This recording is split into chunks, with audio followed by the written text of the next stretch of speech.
Welcome to Building the Future. I'm your host, Kevin Horick. You can check out new episodes of the show every Tuesday and Thursday at 2 p.m.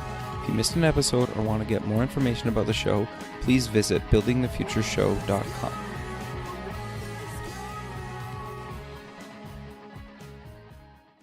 Season 1 of the TV version of Building the Future is now streaming online at buildingthefutureshow.com. Welcome back to the show. Today we have Terry Cutler. He's a cybersecurity expert. Terry, welcome to the show. Thanks for having me. Yeah, I'm excited to have you on the show. I think, obviously, you've had quite the career, you have quite the background, but maybe kind of before we get into kind of the cybersecurity side of things, let's get to know yourself a little bit better and start off with where you grew up. Sure. Yeah, I actually come from a small town, Point Calumet in Montreal. Okay. It's famous now for the water slides and what's called the Beach Club. So folks like Justin Bieber and I think the Jenner family showed up there. And so I was actually the only English-speaking kid there. Really? Wow. That's cool. That's so what it seemed like. French is your first language then, I'm guessing? English. Oh, okay. Interesting. Yeah, it depends. Like, Montreal's kind of one of those cities that it really depends. Like, you can get away just with speaking English, but like I have some family in Quebec, and Quebec's beautiful. I've been kind of all over it, and I actually really like it. But there's some places in Quebec where if you don't know French, you can't talk to anybody. Yeah, there are some little towns. I mean, the main ones like Montreal and Quebec City are mostly bilingual, but the government is trying to make us think that it's French or almost nothing. Sure. No, that makes sense. So you graduated high school. What kind of got you into wanting to go into cybersecurity? Well, I've always had a passion for computers since I was 10 years old. Okay. So I've always been playing around with it, taking them apart, erasing them, then calling my tech support at my mom's work to help me try and fix it, right? And, Fair enough. I was there too. Yep. Yeah. And then at school, I kind of became known as this little hacker guy that, copying games or getting things to work. Sure. And that's where, later on growing up, I started getting influenced by shows like CSI and 24. And I'm like, how's Chloe O'Brien breaking all these systems so fast? And found there was actually a course called the Certified Ethical Hacker, where they actually teach you the same techniques that the bad guys use to break into systems, but except you're using those skills for good, to help defend. Sure.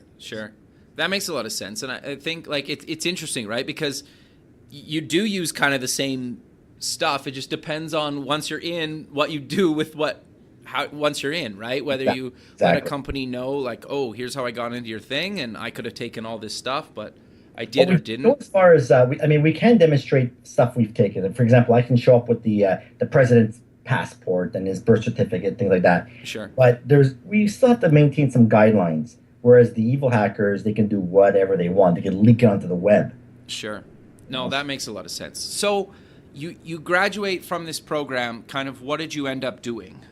So I actually had the privilege, this was back in 2005, I actually had the privilege to go to Washington when this course kind of became mainstream. I had the privilege to train with the FBI and the CIA and all these guys that were in my course. That's awesome. So I got to learn a lot of wealth of information about how the real world works, Okay. And so then from there, I started using this knowledge, saying that, the general public doesn't know about this stuff, so I got to find a way to educate them. Sure. So through seminars, television interviews, things like that, I give awareness training. Okay. And then that's where it spawned out the internet safety stuff I've been doing for parents and law enforcement. What are their kids doing online? So. Sure. So you're talking about the course on internet safety, correct? Yeah. So what exactly is that? And obviously you just mentioned kind of who's it for, but what does it actually teach people? Okay, so it's good. The promise of this course is to walk individuals who don't know much about cybersecurity and get them right up to speed in layman's terms and make it as simple as possible, which is very, very difficult to do. Sure. So, we'll cover things like, for example, in the first module, we'll do like an audit. We'll look at what you're doing right now and see if we can fix up your computer before going back onto the web. Sure. And then, we'll look at social media. Let's see what your kids are doing online. Let's browse through their history.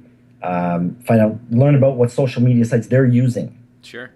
And how to see if people are stealing your profile, your fake photos and things like that. Okay. Interesting. Yeah. And so you basically, do you do that in person, remote, a bit of both? I'm doing a lot in person, and what's Okay. happening is I'm getting such demand for it now that I can't split myself in 50 ways. So I Sure. figured, I'm going to create this online course. It's about Okay. several hours long, and it's a brain dump of everything I know, Interesting. but in its simplest form. Because there's no way I can walk an older person who knows nothing about computers and get them, really up to speed, without losing them. Sure. That makes a lot of sense. So for people listening, where can they go actually check out the course? There's two ways. Either go to terrycutler.com, and then Okay. click on internet safety at the top, Okay. or they can go to internetsafetyuniversity.com. Okay. No, that makes a lot of sense. So when you're working through with people and you're kind of looking through their social media and what other stuff they have online or their computer, what kind of stuff do you kind of traditionally find that seems pretty common that, people should really think about and, look out for with their either social media kind of stuff or on their computer? Yeah. Okay. Let's talk social media. The Sure. biggest thing I see is these guys don't have a lockdown profile. Okay. So you go onto their Facebook profile, for example, and I have access to all of their photos. Everything Yep. is set to public. Okay. So I don't even have to be friends to get access to their pictures. So then sometimes they wonder, why is my picture being used in Russia, for Right. example, or created or trying to scam other folks. Because that's the goal, right? These hackers, what they do is they or these scammers, I should say, they make copies of your photo and then try to re-add all your friends. And then later on, they can say, guys, I'm in the UK. I've been mugged. Can you send me $500? Right. So they're trying to scam all their contacts. Okay, so what other kind of stuff should people kind of look out for? Because I've gotten those emails too before from people where it's like, I'm stranded, send me money. And it's like, well, are you? I know, I just saw you yesterday. You couldn't have been in the UK for the last 3 weeks, right? Yeah, That kind of exactly. stuff. What other kind of common things that people should look out for? The other one is definitely passwords. Okay, I often see also on Facebook that, hey, my account was hacked. And then when I contact them, I found their password was like Julia 007. sure. Now, these guys, the folks don't think that we have, as hackers, have access to these automated tools that can fire off millions of millions of passwords. We can decrypt millions of passwords in a short amount of time. Sure. So all these known passwords, we already have access to them. So we're not there guessing one by one. We have access to all this. So whenever you create a bad password, it takes us moments to break it. So Sure. that's why it's very important to create passwords that are between 16 and 25 characters long. Right. Now I know you're thinking, right? You probably just fell off your chair saying, "How on earth is this guy going to create a password 16 to 25 characters long?" But if you can think of things like song lyrics or phrases, like "I had a great day at work 2016," and all you do is replace the A with an at symbol, well, you've created an unbreakable password. Okay, and when you say unbreakable, what does that exactly mean? Like, I get at a high level, it means like it's basically you can't automate how to hack that, or what does that really mean in kind of like the cybersecurity term? It means that they can't really automate to hack that. Okay, so they'd have to basically manually enter that, and it's just not worth their time. Exactly. Because on the flip side, if I pulled back the curtain, if ever we hack a server, okay, Yeah. we can pull out all of everybody's usernames and passwords out of it. But for us, we see the username, but the password is fully encrypted. We don't know what it is. Right. We can use an attack called pass the hash. Now, I'm not Okay. talking about the good old college days. It's basically an attack that you can actually pass this information onto another server, and it's going to log me in with your username and whatever password you have. I don't even have to know it. Right. And Okay. so that's why later on you're going to learn about two-factor authentication. This is where you're going to have to type in your password, and then that system will send you a text message to your phone with a random code. So you have to enter your password and that text message code in order to use the service. No, that makes a lot of sense, and I know like the Google stuff is really good at adding the ability to have two-factor authentication, but there's a lot of servers or sites out there that don't have anything more than password or two-factor authentication. Like I know Twitter does, but I don't think Facebook does. Is that correct? Yeah, for sure. Yeah, they do. Yeah. They do? Okay, I should probably It's in the set that up. privacy, it's called login restrictions. Okay, so that's good to know. And like it is, like I have two-factor authentication on most of my stuff, except for Facebook apparently. But The thing is, at first, when you do set that up, it is a bit of a pain, right? Like, I think people find like, oh, it's such a nightmare that I got to be around my phone and I got to enter these, digits that just came to me in a text, or I got to wait a few seconds because we're so like, just keep me logged into everything because I want instant access to everything. But Exactly. the problem is you're right. Like, once you get hacked, it's such a nightmare to clean up, right? And it's worth having that. Maybe not on necessarily everything, but you should really try to have it on the certain things that you're very, very passionate about or don't want people to have access to. And for myself, it's like email and stuff like that, right?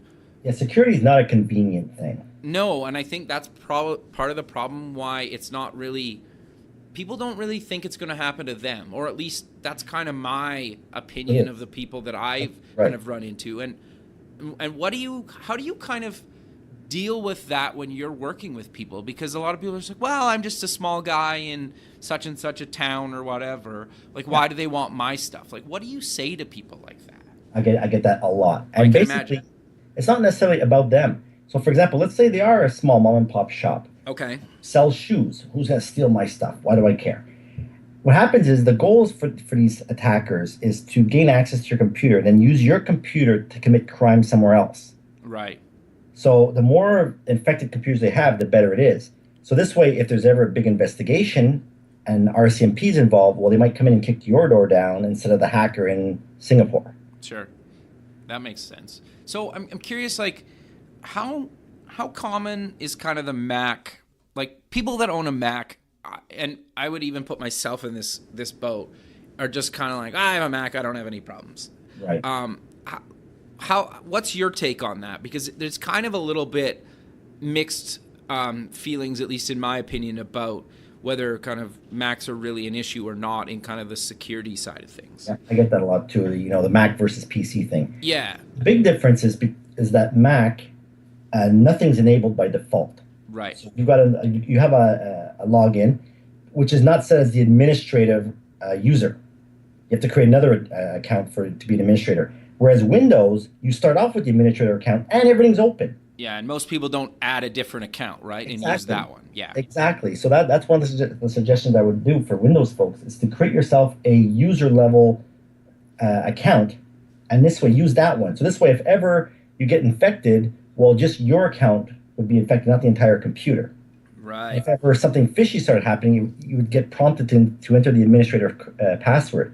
That right there would be a red flag for you. So you get these early warning signals, Sure. No, that makes a lot of sense. And then on the Mac side, you're usually fine? Yeah, it is. Now, there's been some viruses that have been coming out, and that's why it's important. I've seen people on Mac where they just don't have a password set. Yeah, okay. And if you don't have a password set, you're in big trouble because the moment you get infected, the entire Mac is going to be infected. Right. That makes a lot of sense. That's the biggest problem I've seen with folks with the Mac. When I do my intrusion tests, I have a very difficult time breaking into the Macs. Okay. Unless there's a bad password. Okay. So again, password being super important.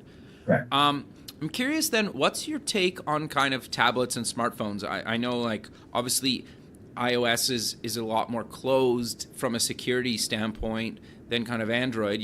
Android's a little bit more Wild West in the sense that you can basically have a full file system. You can basically put whatever you want on it whenever you want. But what's your opinion on kind of, you read mixed things online, right? Like, obviously it's software, anything at some point, if you really want to get in, somebody will screw up at some point to get into their stuff. But how do you see kind of Android, iOS from a security perspective? Okay, let's talk about Android first. Okay. The Android you can install from various sources, not just the Play Store. Right. Yeah. It's a little dangerous there too. Yep. And usually what happens is that let's take an example, Facebook Messenger when it came. You'd load up the app and it would say, "Hey, I need access to your photos, your camera, your microphone, all this stuff." So right away you get this shock that why does this app want access to all of this? Right. Versus on the iOS, it's more subtle because it'll come back and say, "Okay, well, I need access to your microphone." Okay, fine, no big deal. And the moment you go and try to send a photo, it's gonna say, "Hey, I need access to your photos." Right. Okay. At least you know what it's doing. But also there was a vulnerability for Apple recently. I don't know if you heard about this. Yeah, I did. Yeah. where the attacker was able to pretty much take over the entire phone, enable your microphone, take over your camera, send photos, send text messages. It was a full takeover of the phone. Sure. That surprised me a bit, actually. Yeah, I was actually kind of shocked that that happens. Like I'm an Android user now, but I've owned iPhones in the past, and I used to always jailbreak them. And I get that you're kind of throwing security a little bit out the window there. Yeah, you wipe it all out, exactly. Yeah. The security of it. But it's interesting because obviously, like Apple got so much slack a year or so ago when all the iCloud stuff leaked. But I think people blamed Apple, but in a lot of cases, at least in my opinion, it's like if you have a crappy password, that's not Apple's fault, right? No, exactly. And that's why they enabled the two-factor authentication for it anyway. It's been there all that time. Yeah. Never enabled it. Yeah, and so I think the thing is we always kind of, as human beings, expect companies to almost like protect our data, but they can only go so far, and it's on the individual to kind of monitor what they want people to have access to online and potentially even offline. But in the sense that, to your point earlier about Facebook and photos and stuff, like, do you want the general public to see everything that you post on Facebook? Your call, right? But why I really wanted to have you on the show was kind of make people aware about this stuff or get them thinking about this stuff, because I think the average person doesn't think about it. Like it's something that they just like, it doesn't really matter. Yeah. But it does matter because, and something like Apple, or there's been other sites that have gotten hacked too, where the general public is starting to get affected by these things, right? So yeah, whatever happens in the virtual world will affect you in the real world. Such as the credit cards. Okay, you think the bank is going to reimburse you, which they do most of the time, but it's very inconvenient. Sure. Your credit card shut down for a couple of days, and yeah, it's not your fault, but security is everybody's issue. No, I 100% agree. So you have this course. You also, what else are you kind of doing right now? Like you run a company. Yeah. What do you guys kind of do with that company? Okay, so I have a company called Psyology Labs, which is my startup. Okay. That's going to house the course and possibly a future product in the make. I also work for a private investigation firm called Circo. Okay. Now, we do everything from infiltration, double agents. I like to call it my little James Bond team, because we have computer forensics in there. So everything we would need to place a face behind the crime. Okay. So that was one of the biggest problems that law enforcement has, is that if you get hacked, you can't place a shadow of a doubt that that guy was behind the screen when it happened. Sure. And I have the capability actually to hack your machine, enable your webcam, take a picture, send it back to me and say, yep, it was this guy behind the screen. But then I just violated a privacy law. Okay, interesting. Other guys have privacy laws too. Sure. So the law is playing catch up on this stuff right now. Do you ever think that it'll actually catch up? Because it seems to take so long for these things to get in place that, like, by the time that something's in law, there's it's like 5 years old. Yeah, I agree with you. It's never going to be caught up. So how does that work then? And I get you don't have to go into kind of like, there's certain things that you probably can't necessarily discuss, like techniques and whatnot. But just for kind of a quick overview, when you're doing and looking for something in a company, that somebody got into a company, took a bunch of stuff, how do you even kind of go about trying to find that person? Okay, so the first thing we typically do is we get access to the computer that was possibly compromised, and we do what's called a forensic image of it.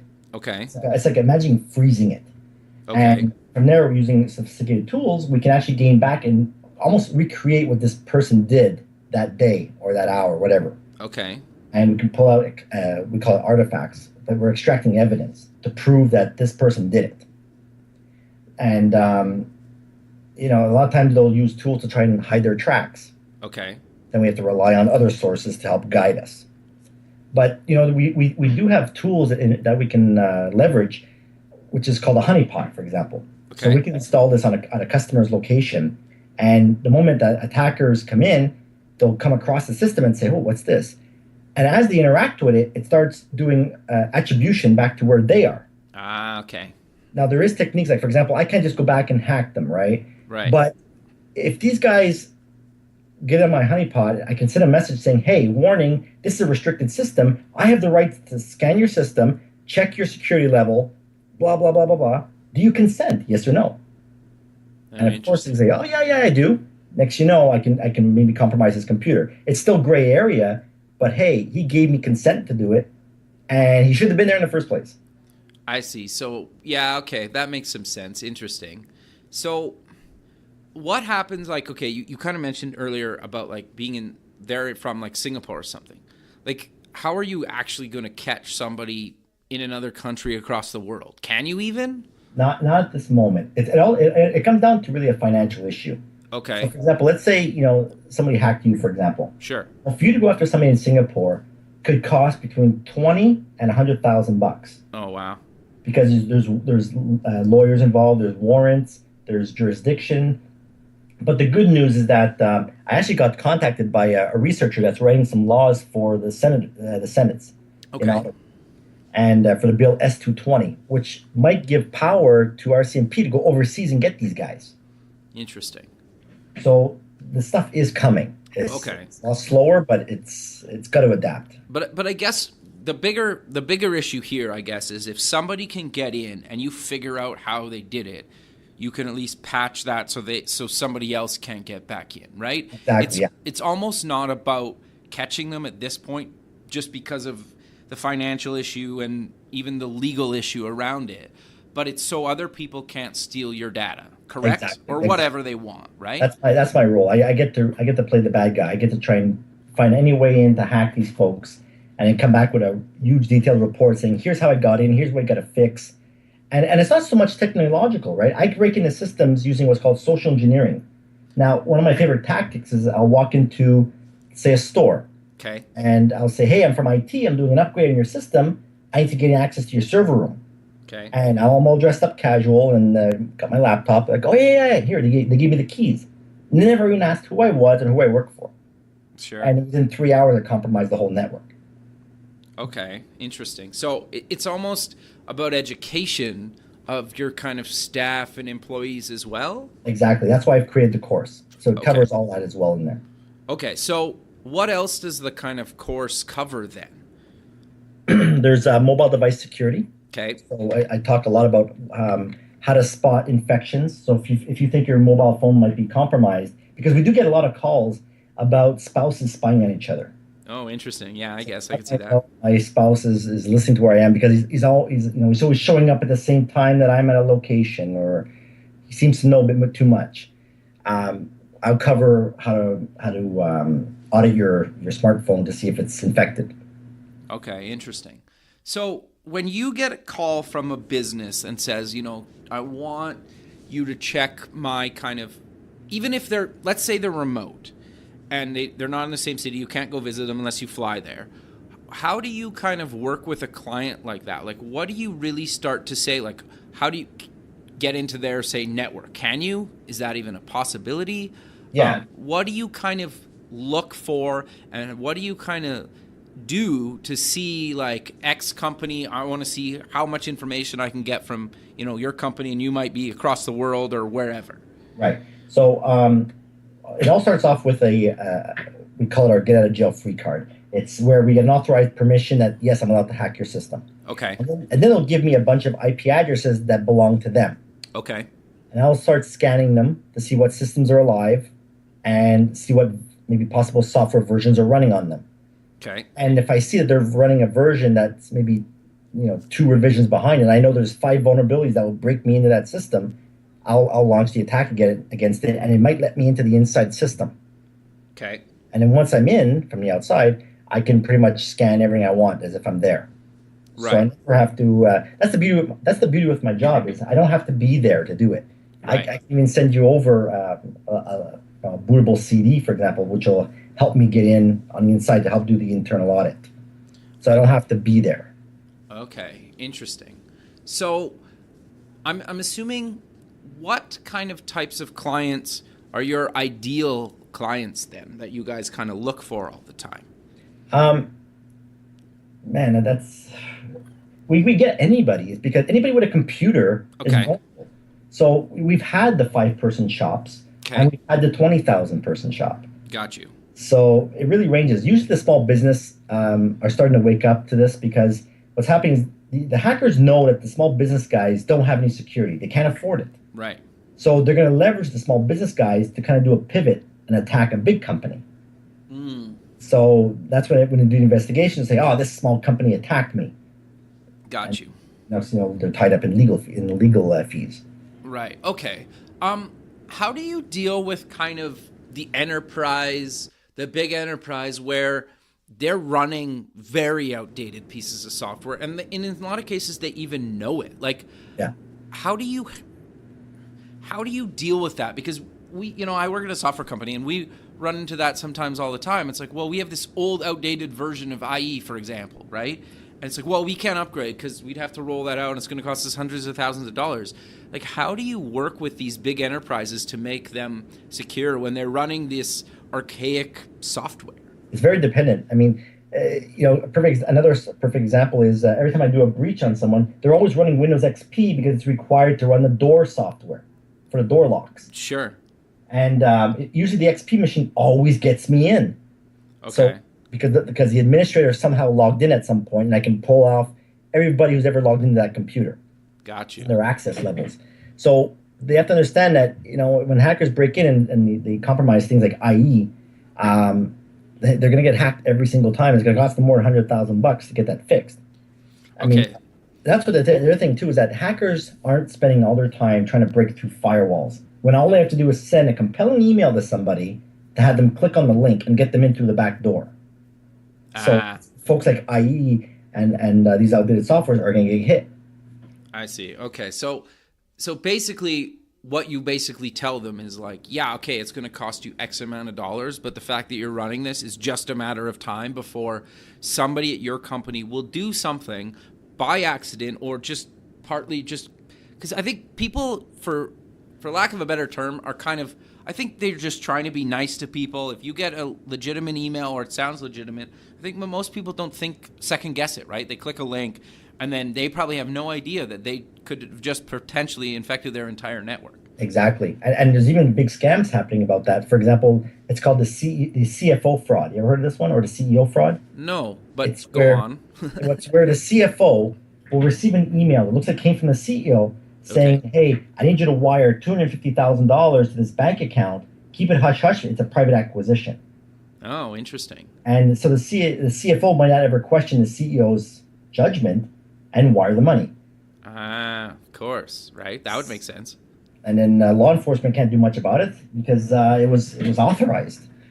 So interesting. Okay, so I guess how do you then, for a company that's been around a long time, what do you kind of recommend? Like, I get that they have budget constraints and whatnot, but what do you kind of, and I get that it's going to be arranged based on how big the company is, but do you kind of have a percentage of something a year that they should be spending on security? Because I think as we put more and more stuff online, we're almost at the beginning or just at the start of this whole kind of tech revolution, right? And security is going to only become more and more important. Do you kind of have a rough, percentage, or what do you tell companies that they should be spending on kind of security in a year? So the big one is definitely awareness training. Get up to date with the latest scams, what not to click on. Passwords is a huge one. Okay. And the other thing is that whenever there's acquisitions or people leave the company, a lot of times their accounts aren't shut down. Yeah, I've noticed that too. And so I look for that stuff. I compromise them. Okay. Say, how does Susan's get access? She hasn't been here in 5 years. Well, surprise. Interesting. Okay. Tell them how to tweak their firewall, segment off their, maybe the point of sale systems, make sure that it's on a private network. But the biggest challenge that I see, though, is that a lot of times all the recommendations that a cybersecurity expert gives to companies, only half of it is ever implemented, or if at all. Interesting. So how do you bridge that gap? Like, should people be re-looking at their security quarterly, every 6 months, once a year? How often do you kind of tell people that they should be revisiting this stuff? We tell them to do at least once a year. Once a year, okay. But the thing you have to understand, though, is that with an intrusion test, or it's called a penetration test, it's a point in time. So let's say today I just finished my big audit on your company. Here's the big report. And then 2 weeks later, a big flaw happened in a Microsoft product that got hackers in. Two Right. weeks later, you're gonna say, "Well, geez, I just made my test. I was secure. Now I'm hacked." And that's what they understand, that this technology, there's always flaws somewhere. So the goal is not to necessarily secure it as much as you can, but to make it as hard as possible for hackers to get in. There's Right. no silver bullet to stop the hacker. Sure. And like we've kind of covered a few times is like if somebody really wants something, it's just a matter of time before they get it, right? Oh Like yeah, absolutely. because it like somebody will mess up, and I've played with those like Wi-Fi pineapples and that kind of thing where you can like spoof basically wireless networks, and there's ways to do certain things that really inexpensive that eventually somebody will get your data, right? And I'm not trying to make people paranoid. I'm just trying to make people aware of this stuff so people start thinking about this stuff, in their daily lives and decide whatever they put online or whatever they post as their like for their children online, right? Because Yeah. like we don't know that once, if you have a baby tomorrow, what, in 18 years or 20 years from now, like what their whole life might be online, right? Exactly. And I've heard of. I was actually at a conference last week where one of the guest speakers, she had to put an identity theft alert for her 18-month-old child because her personal information was stolen in the U.S. really, wow, So it starts very early. I mean, everything's online now. And, sure, and going back to your point about the pineapple, the biggest place that most people are very vulnerable is in these coffee shops, these sure, public networks. They just love to connect to public networks because they don't want to spend on their data plan. But you could be in a cafe, load up your pineapple, and say, "Yeah, this is Starbucks free Wi-Fi faster sure, version." They'll connect to it, and then you'll be able to see all their traffic go through your system. So if you got passwords, whatever, you'll see all that. sure. And then they wonder why their systems are being, or their accounts are being hacked. Well, and correct me if I'm wrong, but when you're getting that traffic, say at like a public coffee shop, you can basically log into all their social media profiles or any of the sites that they log into as long as they don't log out, correct? Because you can Correct. grab Yeah. that session. Okay, that was an old flaw that existed. What's it called? Something Firesheep. It was Firesheep. Okay. This was a really, really, really cool tool.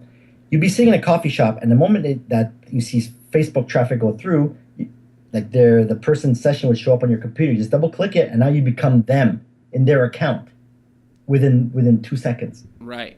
Facebook has since fixed that flaw, but there's no saying that other flaws don't exist somewhere else to take over the account. Right. I got you. So what do you tell people when they are on these kind of free or public Wi-Fis, whether it's at the airport, a coffee shop, or, wherever else they have free Wi-Fi? There's a solution you can use called a virtual private network, Okay. and it allows you to kind of tunnel your traffic through a provider. For example, Norton has one now. Oh, So really? Okay. yeah, so Norton. Antivirus, right? Yeah, well, there's another one. It's part of the security solution. I forget what it's called, but Okay. you can look at that, and then all your traffic will be routed through Symantec out to the web. So Okay. it's clean, but it's still being filtered somewhere, right? So if Symantec wanted to spy on everybody, they could. Ah, okay. So do you pay for this semantic one? I believe you do, yeah. Okay, because like the one I've tried a handful of them over the years. Just a lot, mostly for me, it was just trying to watch like U.S. Netflix or U.S. content. Yeah. But I think more and more people seem to be like, and by more and more people, I mean almost the general public seem to be interested in kind of getting VPNs. And you and I are both in Canada, so a lot of us can't watch U.S. content for the longest time unless we had a VPN, right? And we VPN into America, and there's a handful of sites out there. But it's interesting that you can also use these things just to protect yourself, not just view content. And I think a lot of people, at least that I meet, and I kind of judge by how tech savvy my non-techie friends are becoming, as they've moved to the iPhone or Android over the last like however many years, and then they start asking questions like, oh, can you get me the US Netflix, or how do you get the whatever, right? Or I got an Apple TV, right? Like you start, oh, okay, well, my friend group is kind of at this level of tech savvy, right? And I think I know a lot of people that I'd consider non-techie, you know, starting to use VPNs just to watch US content and stuff like that. But I think they still don't realize that they can use the same thing that they're already paying for to actually protect themselves when they're browsing, you know, airport, coffee shop, like you mentioned, or wherever, right? The one downside to a VPN is obviously it's a bit slower, right? But if you know, well, or you're a lot safer online, are you willing to make that sacrifice? Yes or no? If they have company, if they belong to a company that has VPN solution, like a, Okay. you know, definitely use the VPN whenever they're traveling, because you never know who's spying on them. Sure, and when you're sending important company email, right? Yeah, absolutely. So I am curious then, and this is my own curiosity. If we use, say, Google Apps, and Google uses or supposed to be encrypted sending email, but I'm on an unsecure network in a coffee shop, and I'm sending company email through, you know, my Google Apps account. Can the hacker still see my email? No, it'll be encrypted. Okay, so they're not. It doesn't really matter then at that point. Right. Google's kind of handling that for me. Exactly. Okay, but the sites like Facebook or Twitter or some of those other things, they can still get at. Well, like I said, the important thing you want to have is whenever you're browsing, you want to see the little lock in the top right-hand corner or top left-hand corner. That's your first thing, your HTTPS. Right. Facebook has that now, so pretty much your entire session is going to be encrypted, except for like photos and things like that. Got you. Okay. But yeah, if you can use the VPN as much as possible, that'll definitely help save you. Okay. What about two-factor authentication? Once I'm authorized, can they somehow still steal that session? Not to my knowledge. Okay, so setting that up is obviously not bulletproof, but it's a lot safer than just normally being there. Okay, and that's interesting. Also, what's cool about it is that if somebody is messing around with your account, you're going to receive a text message on your phone, and you receive an email saying that there's been a sign-in. So you'll get an early warning detection that something's fishy going on.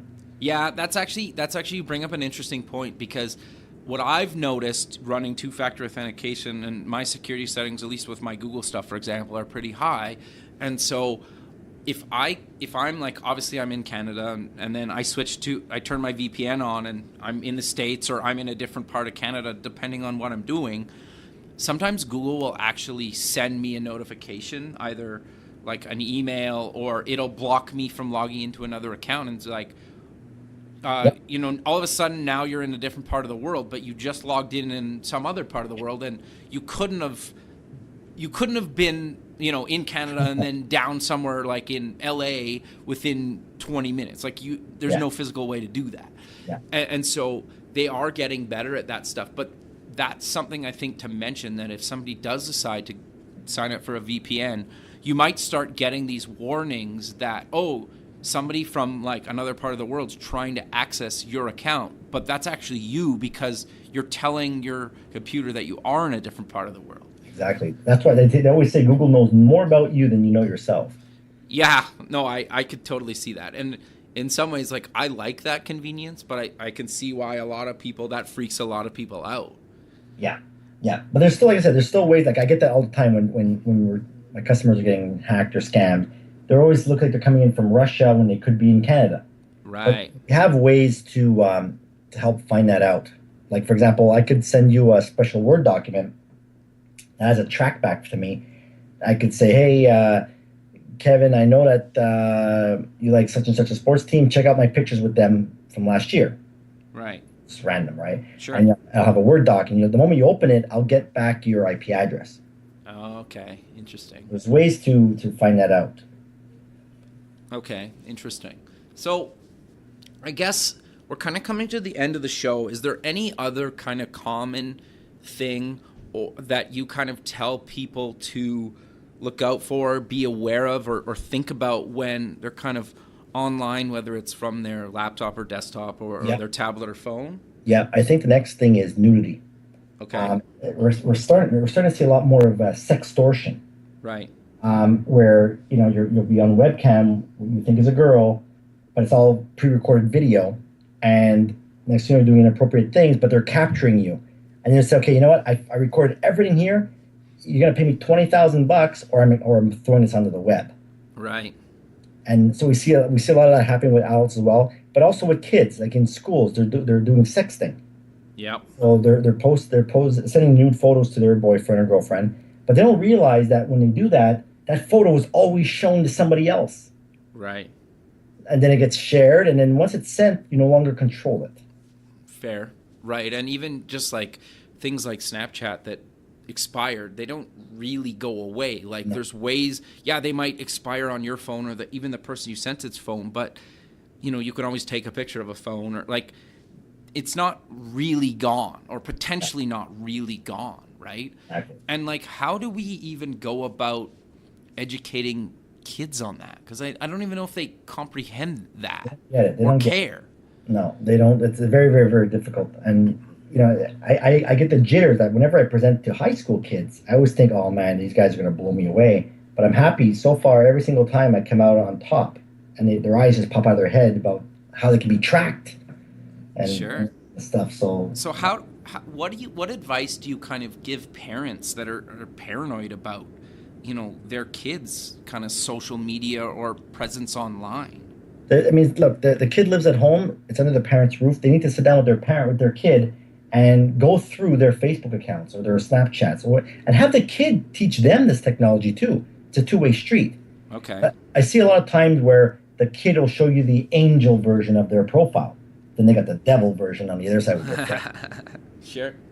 So they got to watch out for that too. That's why in this course I show them how they can kind of, I guess the word spy, but how they can check what their kids are really doing online with it. Sure, because I've even seen where, and I know parents that do this, where they get all the messages that their kids get to like iMessage, for example. Yeah. And so they can kind of monitor that. And it's interesting because like I'm a dad, and it's interesting, like my daughter's almost 2, so obviously I don't really have to worry about her being online right now other than what we post of her online. Yeah. But as she gets older and she starts getting a cell phone at some point, and I'm in the tech industry, so I could track her as much or as little as possible because I know how to do all that stuff.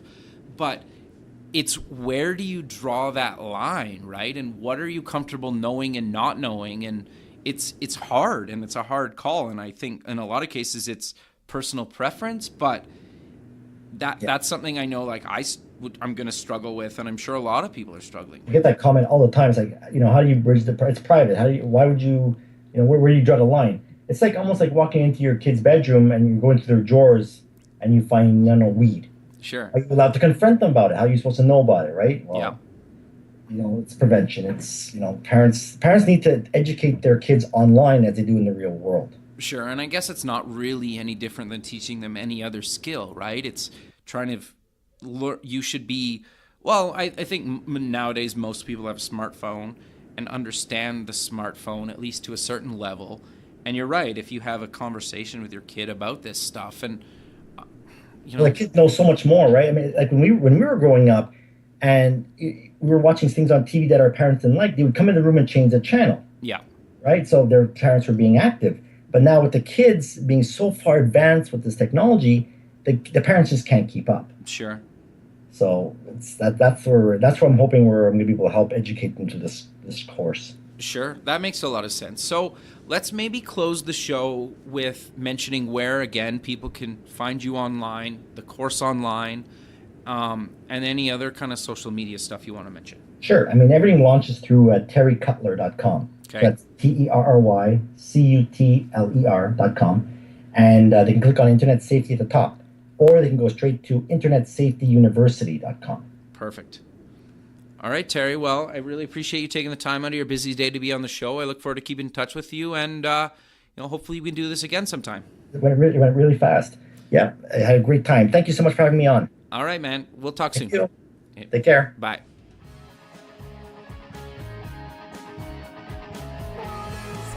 Thanks for listening. The music for the show is done by Electric Mantra. You can check them out at electricmantra.com and keep building the future.